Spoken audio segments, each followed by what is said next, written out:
Assalamualaikum warahmatullahi wabarakatuh. Puji sinareng syukur orang panjatkeun kehadirat Allah Subhanahu wa taala.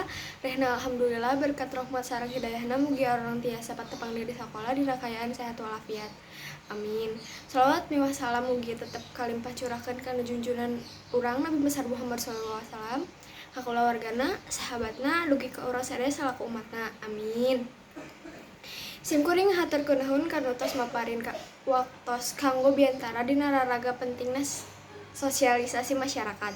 Teu hilap simkuring ngawilujengkeun sareng ngahaturkeun nuhun kana tos nonton biantara simkuring. Sateuacan ngebahas pentingna sosialisasi, urang kada terang naon sih sosialisasi.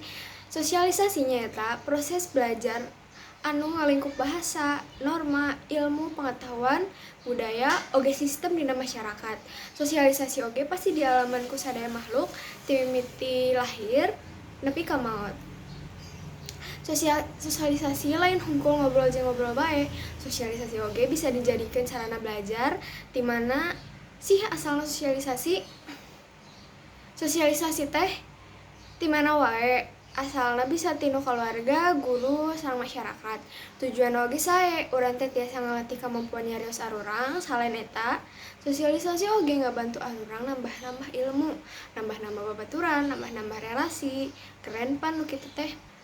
Zaman kiwari mah teu kolot, teu budak masyarakat, nepi pamarentah teh sok nyepelekeun masalah sosialisasi. Teu heran loba budak nu kalakuanna kaluar ti jalan rama masyarakat.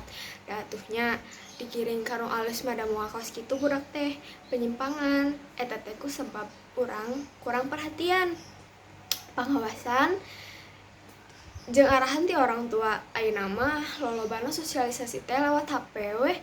Jadi norma oge norma virtual, lain norma nyata. Jadi mulai ti ayeuna arurang saeutik-saeutik sosialisasi sareng masyarakat.